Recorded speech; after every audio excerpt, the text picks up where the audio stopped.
पंडित जी, आप तो जानते हैं आरुषि मेरी इकलौती लड़की है, थोड़ी खाऊ मिजाज की है, तो बस किसी बढ़िया बनियों के परिवार में रिश्ता करवा दीजिए, जो कंजूस ना हो, खाते पीते खानदान से हो। अरे नेकी और पूछ पूछ सुनील भाई साहब, आपकी लड़की के लिए चुनिंदा रिश्ता लेकर आया हूँ। लड़के की तस्वीर भी साथ में लाया हूँ, तसल्ली से देख लीजिए और फिर खुद ही तय कीजिएगा। वैसे तो बहुतेरे लड़की वाले रिश्ते जोड़ना चाहते हैं इनसे। अच्छा पंडित जी, ऐसा भी क्या खास है इस परिवार में, भतेरी लड़की वाले जाते हैं रिश्ता करने? हाँ जी कौशल्या बहन, लड़के वालों ने तो पूरे 100 गज में अच्छा खासा मकान बनवा रखा है, और तो और 2-2 आटा चक्की की मिल चलती है। अरे भाई, रोजाना की 50 और 1000 की कमाई धमाई है। आपकी लड़की दूध का कुल्ला करेगी, पलकों पर बिठा कर रखेंगे, और खाने पीने की दुख परेशानी तो कभी नहीं होगी, इसकी गारंटी तो मैं लेता हूँ। अरे पंडित जी, ये तो सोने पर सुहागा हो जाएगा। मेरा खुद का किराने का कारोबार है और समधियाना आटा चक्की वाले बनिया परिवार से जुड़ रहा है, और क्या चाहिए। देखिए, आप बात आगे बढ़ाइएगा। जी जी बिल्कुल बिल्कुल, नमस्कार। अब तो शादी की तारीख निकलवा कर ही आऊंगा भाभी जी, मोतीचूर के लड्डू तैयार रखिएगा। आपके मुंह में भी घी शक्कर पंडित जी। पंडित जी के जाते ही आरुषि खाने के लिए खलबली मचाना चालू कर देती है। शुक्र है ये टकले पंडित जी खिसक गए, मगर अभी तक तो मेरे मटर पुलाव और कढ़ाई पनीर ठंडी भी हो गई होगी। मम्मी, मेरा खाना दे दो निकाल कर। हे भगवान, क्या करूं मैं इस भुक्कड़ मिजाज वाली लड़की का। अरे अब तेरी शादी पक्की हो गई है, खाने के लिए तमाशा करना बंद कर दे और रोटी खाने की आदत डाल ले। पता चले शादी के बाद ससुराल वालों को भी चावल उबाल कर परोसे और हमको गालियां खिलवाए। मेरी प्यारी माँ, आपको पता तो है कि मैं चावल खाने की शौकीन हूँ। आप टेंशन मत लो, मैं अपने ससुराल वालों को भी चावल का चस्का लगा दूंगी। जहाँ आरुषि चावल हरी सब्जी खाने की शौकीन थी, उसके होने वाले ससुराल वालों को आटे की रोटी के अलावा कुछ और हजम नहीं था। अब देखना यह था कि हमारी बेचारी बहू अलग अलग टेस्ट से कैसे डील करेगी। बड़े धूमधाम से आरुषि प्रेम की शादी हो जाती है और वो ससुराल में आती है। कांता जी, ओ कांता जी, अरे ओ भाग्यवान, अरे ओ लुगाई, कहाँ रह गई? तभी हाथों में आरती की थाली लिए कांता देवी आती हैं। अरे आरती की थाली सजा रही थी, हरदम कचर कचर चालू मत किया करो। अरे गजब बेइज्जती है। अरे मोहल्ले की लुगाइयों के सामने तो पाव भर की इज्जत कर लिया करो पति की। देखो कैसे पड़ोसन बत्ती सी चमका रही हैं। हटो जी, मुझको मेरी नई नवेली बहू का गृह प्रवेश करने दो। कांता आरती उतारकर आरुषि को घर के अंदर ले आती, तभी दोनों ननद और देवर फूल बरसाते हैं। वेलकम टू दिस फैमिली भाभी, शुक्र है अब माँ के हाथों की मोटी रोटी खाने से छुटकारा मिलेगा। क्यों मेरी प्यारी भाभी, आप हम सबको पतली पतली रोटी बनाकर खिलाओगी ना? हाँ जी, क्यों नहीं देवर जी। चलो अब बाकी के गप्पे कल मार लेना, बहू तू जाकर आराम कर, थकान चढ़ गई होगी। ऐसे ही अगला दिन शुरू होता है। आरुषि सारे काम धाम निभाकर किचन में आती है, जहाँ चारों तरफ भर भर के आटे का कट्टा रखा हुआ था। हे भगवान, ये रसोई है या आटे का गोदाम? जिस कोने में नजर दौड़ाऊं आटा ही आटा है। मतलब कि मेरे ससुराल वाले रोटी खाने के कुछ ज्यादा ही शौकीन हैं। सिर्फ आटे की रोटियां ही नहीं, बल्कि भाभी उससे भी कहीं ज्यादा हमें आटे की सब्जी भी अच्छी लगती है। आटे की सब्जी की बात सुनते ही आरुषि चक्कर खा जाती है। आटे की सब्जी? आटे की सब्जी कौन खाता है? आटे की तो केवल चपातियां पराठे अच्छे लगते हैं, और अभी तो गर्मी में सीजन की कितनी हरी हरी ताजी ताजी सब्जियां बनाने के लिए मिल रही हैं। कद्दू, करेला, लौकी, टिंडा, भिंडी, तोरी, फिर आटे की सब्जी क्यों खाना? वो दरअसल बहू, हम लोगों का हाजमा जरा कमजोर है, तो हरी सब्जी पचती नहीं। और मैं तो तुझे आटे की बिल्कुल मीट की तरह सब्जी बनाकर खिला दूंगी कि उंगलियां चाटती रह जाएगी। अच्छा होगा, वैसे भी इतनी उबलती गर्मी में खाना बनाने का मूड नहीं है। भाभी, ये आप मुंह के अंदर क्या मंत्र पढ़ रही हैं? फटाफट से खाना बनाना स्टार्ट कर दीजिए और आटे की कट्टे वाली सब्जी बनाना, और कश्मीरी कुटी लाल मिर्च थोड़ी ज्यादा डालना। सब्जी मिर्चीदार बनेगी तो खाने का मजा आएगा। जी बिल्कुल काव्या दीदी। बाकी आरुषि बहू मीठे में आटे का हलवा बना लेना, और हाँ 4 से 5 किलो आटा गूंथ कर रोटी बनाना। जी मम्मी जी। हे भगवान, 4-5 किलो आटे की रोटी बनाने में मेरे तो पसीने छूट जाएंगे। कहाँ फंस गई मैं। गुस्सैल मिजाज में आरुषि आटे के गट्टे बनाती है, बड़े परात में आटा गूंथकर चपाती बनाना चालू करती है। तभी डाइनिंग टेबल से ससुराल वाले खिटपिट करते हैं। आरुषि भाभी, आटे वाले गट्टे की सब्जी में एवरेस्ट मीट मसाला जरूर डालना, सब्जी चटपटी बन जाएगी। जी देवर जी। अरे बहू, बन गया खाना तो ले आ, आटा चक्की भी खोलना है फिर। जी पापा जी, 5 मिनट भैंस की क्या भसूड़ी फैमिली है। क्या चला जाता जो ये लोग चावल सब्जी खा लेते। अच्छा खासा मैं कुकर में उबाल लेती, इतनी गर्मी में रोटी तो नहीं बेलनी पड़ती। हड़बड़ी में बहू का हाथ तवे से जल जाता है। बेचारी सबको परोस कर खिलाती है। तभी सब्जी देखकर सास ससुर खिटपिट मचाना चालू कर देते। बेड़ा गर्क हो तेरा बहू, अरे सारा आटा तो तरी में घुल गया, क्या बनाया है ये? वो सासू माँ चपाती के चक्कर में सब्जी घुल गई। अरे ऐसे कैसे घुल गया? कोटे का सस्ता आटा थोड़ी था, चक्की का महंगा आटा था। जाने दो कांता, अभी बहू नई नई है, हो गई होगी गलती। सब लोग बड़े चाव से तरी में रोटी डुबोकर खाते हैं, क्योंकि आरोही का आटे से 36 का आंकड़ा था। उस दिन वह खाना भी नहीं खाती कि शाम को। हे भगवान, मेरे पेट में तो चूहे कूद रहे हैं। माँ जी से पूछ लेती हूँ खाने में क्या बनेगा। आरुषि सास के पास आती है। माँ जी खाने में क्या बनेगा? बहू ऐसा कर, आटे का चीला बनाकर सब्जी बना मजेदार सी। दोबारा से आटे की सब्जी? माँ जी मैं सोच रही थी पनीर की भुर्जी और चावल बनाने को, मैंने दिन में भी नहीं खाया था। अरे तो मैंने रसोड़े में ताला थोड़ी लगा रखा था बहू रानी। वही तो मम्मी, अब आप चावल खाने की पार्टी हो तो हम क्या करें भाभी? ये निठल्ली बैठे बैठे आग में घी डाल रही हैं। इस घर में तो मैं चावल और हरी सब्जी खाने के लिए तरस जाऊंगी। बेचारी बहू मुंह लटकाकर ससुराल वालों की फरमाइश की आटे की चीला वाली सब्जी बनाकर खिलाती है। ये आटे की चीला वाली सब्जी तो तुमने एकदम होटल स्टाइल में बनाई है। मैं तो बढ़िया 7-8 चपाती खा गया। ऐसे ही आरुषि की शादी को 2-3 सप्ताह बीत जाते हैं और अब खाने में रोजाना आटा खाने के कारण बेचारी बहू पक जाती है। एक दिन जब आरुषि खाना बना रही होती है तो पड़ोसन कमला की खिड़की खुली होती है, जो कि रसोई में कटहल की सब्जी बना रही थी। हाँ, क्या मस्त मीट जैसी खुशबू आ रही है। लगता है पड़ोसन वाली कमला आंटी कटहल की सब्जी बना रही है। मेरे तो मुंह में पानी आ रहा है, पर मांग कर खा भी नहीं सकती। पड़ोसन कमला आरुषि के उदास चेहरे को देखकर समझ जाती है कि एक बड़ी सी कटोरी में कटहल की सब्जी और चावल देने आती है। ये लो कांता की बहू, तेरा मन था ना कटहल की सब्जी और चावल खाने का, खा लेना। थैंक यू आंटी जी। कमला की सब्जी चावल देकर जाने के चलते आरुषि के ससुराल वाले राशन पानी लेकर टूट पड़ते हैं। अरे हद है भाई बहू, हमारे घर में क्या तुझे पेट काटना पड़ता है? ये हम तुझे खिलाने पिलाते नहीं है जो पड़ोसन के यहाँ से चावल सब्जी मंगवा कर खा रही है। जी पापा जी, ऐसा नहीं है। तो फिर कैसा है बहू? तेरी चटोरी जीभ को चावल चाहिए चरने को, रोटी क्यों नहीं खाई जाती तुझसे? सब मिलकर बहू को खूब खरी खोटी सुनाते हैं। बहू अकेले में फूट फूट कर रोती है। जब भी मोहल्ले में सब्जी बेचने वाला आता, कांता कंजूसी से सब्जी नहीं खरीदती और हर बार की तरह आटे की सब्जी की बलि चढ़ाती।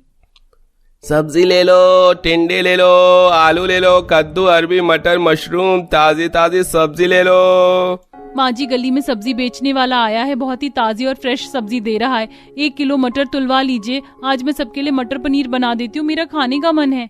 अरे बहू, तुझको मालूम भी है सब्जियां सोने के भाव में बिक रही हैं गर्मी के चलते, और आजकल सब्जियों में कितने केमिकल और मिलावट भी आ रही है, शरीर को नुकसान करेंगी। आटे की सब्जी बना ले। इस बार अपनी सास के सब्जी खरीदने से मना करने पर आरुषि की काफी खुंदक चढ़ती है और वह सब्जी में खूब सारी मिर्ची मिला देती है। बस बहुत हो गया इन लोगों का तमाशा। अपनी जीभ के साथ के आगे इनको मेरी परेशानी दिखाई नहीं देती है। जब देखो आटे की सब्जी खिला खिलाकर भेजेगा कीमा बनाकर रख दिया है। आज जब ये बरनी भरकर कश्मीरी लाल मिर्च वाली तीखी सब्जी खाकर सबके कान से धुआं निकलेगा ना, तब आएगा मजा। आरुषि सबको मिर्ची वाले आटे की सब्जी परोस देती है। अरे वाह भाभी, आज तो आटे की सब्जी बहुत ही कलरफुल और टेस्टी टेस्टी लग रही है देखने में। आज तो मजा आने वाला है खाने में। खाओ खाओ मेरी नाश पीटी ननद, जब बम की तरफ हटोगी ना तो मुझे भी बड़ा मजा आएगा। जैसे ही सब लोग आटे की मिर्ची से भरी सब्जी को खाते हैं तो चलने लगते हैं। नंदो के कान से धुआं निकल जाता है। अरे मैया रे, मार डाला। अरे बहू, तेरी रूह में मिर्ची नहीं पड़ी थी, कितनी तीखी सब्जी खिला दी। बवासीर करवाएगी क्या? मेरी तो जुबान जल गई। पानी पानी। अच्छा जी, मतलब एक दिन आप लोगों को तीखी मिर्च वाली सब्जी खाने को मिल गई तो आफत आ गई, और मैं जो चावल खाने की शौकीन हूँ फिर भी आप लोग मुझे जबरदस्ती आटे की सब्जी खिला रहे, उसका कुछ नहीं। अब मैं अपने मायके जा रही हूँ, क्योंकि यहाँ रहने में मेरा सिर्फ घाटा ही घाटा है। अगर आप लोग एक टाइम रोटी एक टाइम चावल हरी सब्जी के साथ खाने के लिए राजी हैं तो ही मैं रुकूंगी, वरना मैं तो चली। आखिर में ससुराल वालों के पास बहू की शर्त मानने के अलावा कोई चारा नहीं बचता, तो वो हामी भर देते हैं और अब आटे वाली सब्जी खाने का सिलसिला ससुराल से सदा के लिए समाप्त हो जाता है।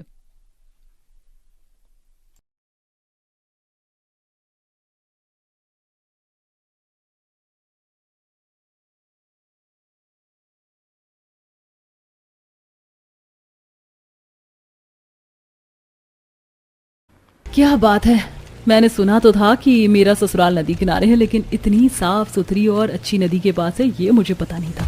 कितना साफ सुथरा पानी है, देखकर ही दिल खुश हो रहा है। प्रणाम नदी माता। अरे तुम क्या कर रही हो ऐसे? नदी के आगे हाथ क्यों जोड़े हुए तुमने? आपको नहीं पता क्या, ये सभी नदियाँ प्रकृति सभी देवी का ही स्वरूप है। हमारे गांव में तो यही सिखाया गया है कि नदियों को देवी और प्रकृति को माता की तरह पूजो। अच्छा ठीक है, मैं समझ गई। इस तरह इतना तेज तेज मत बोलो, अभी तो हमारा गृह प्रवेश भी नहीं हुआ है, सभी हमें देख रहे हैं। कितनी बेवकूफ बहुएं हैं, आए हुए देरी नहीं हुई जो ज्ञान बांटना शुरू कर दिया, वरना शुरू में तो बहुएं चुप चुप ही अच्छी लगती हैं। सभी मेहमान ऐसी बातें बनाने लगे। कुछ ही देर बाद सुमित्रा आरती की थाली ले आई, जिसके बाद उसकी दोनों बहुओं का गृह प्रवेश हुआ। सुमित्रा लक्ष्मी और मेघा की सास थी।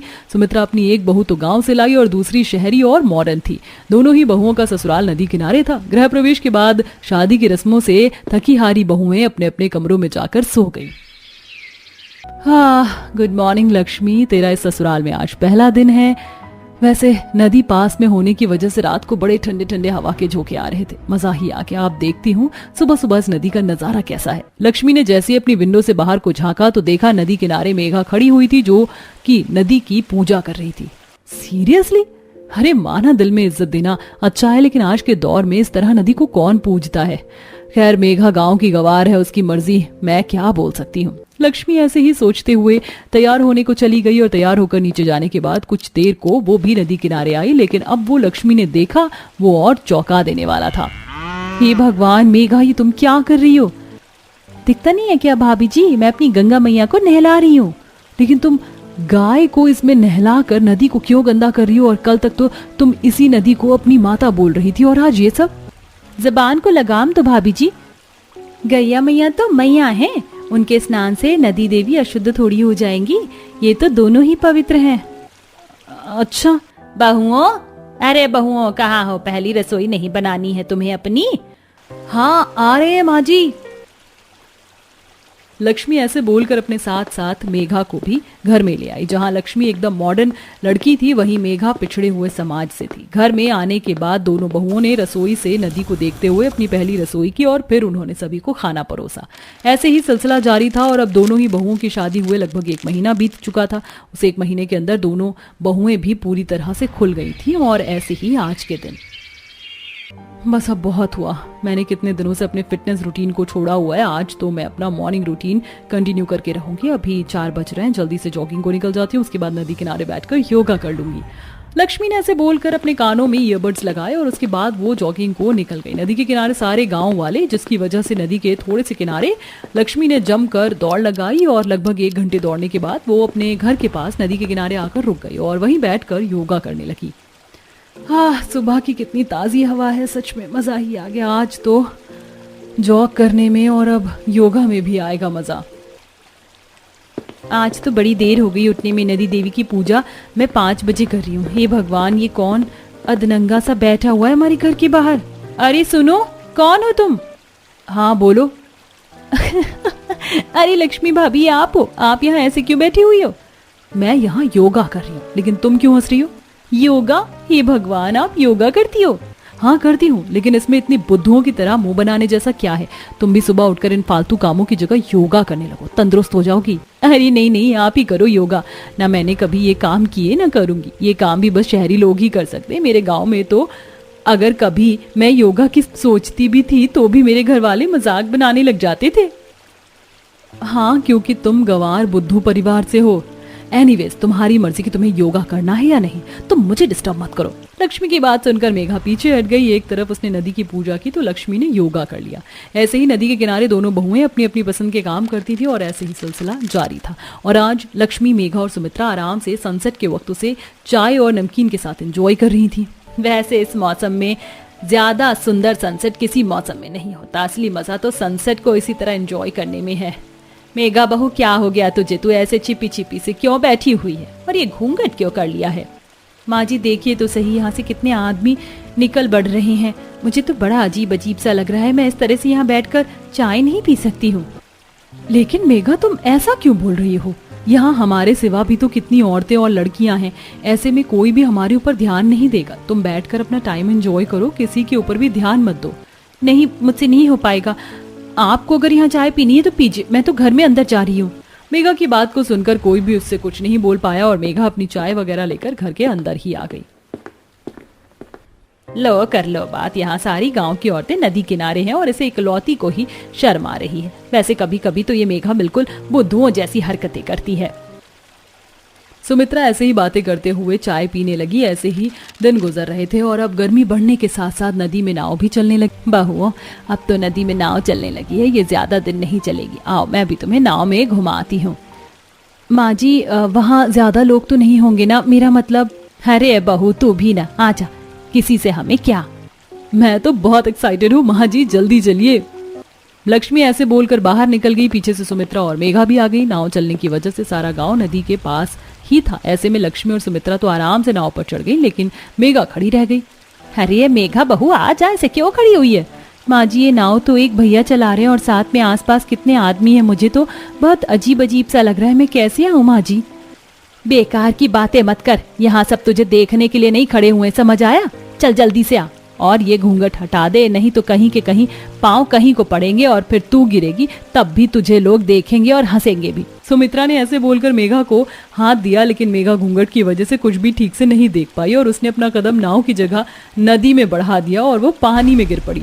हे भगवान, बचाओ बचाओ माँ जी, अरे कोई बचाओ मेरी बहू को। अब तो मुझे ही कुछ करना पड़ेगा। जल्दी से लक्ष्मी मेघा को बचाने के लिए कूदी और उसने मेघा को पानी से निकाला। सुमित्रा जल्दी से दोनों बहुओं को घर में लेकर गई और कुछ देर बाद, मेघा क्या था ये सब? जब मैं बोल रही थी मुझे हाथ दे और घूंघट हटा दे तो तूने मेरी बात क्यों नहीं सुनी? अरे ऐसा भी गैरों से क्या घबराना कि अपनी ही जिंदगी को ना जी सको।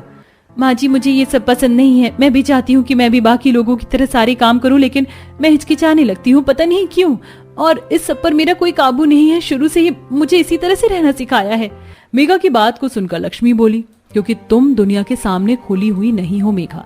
तुम छोटे छोटे कामों को करने में बहुत ज्यादा सोचती हो, लेकिन फिक्र मत करो, तुम अपनी इस चीज को खत्म कर सकती हो, बस छोटे छोटे कदम उठाकर। कल से तुम भी मेरे साथ बाहर बैठकर योगा करना। उस वक्त कम लोग होते हैं, जब तुम कम लोगों के बीच खुल जाओगी तो फिर ज्यादा के बीच में भी खुलने में तुम्हें ज्यादा वक्त नहीं लगेगा और फिर ये गंवार जैसी बचकानी हरकतें भी होना बंद हो जाएंगी।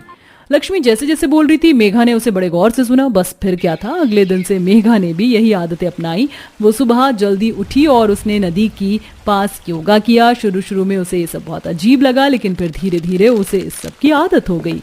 अब मेघा जगह जगह घबराती और शर्माती नहीं थी और वो भी अब मॉडर्न बहू की तरह मॉडर्न तरीके से जीने लगती है और अब सब कुछ ठीक हो जाता है।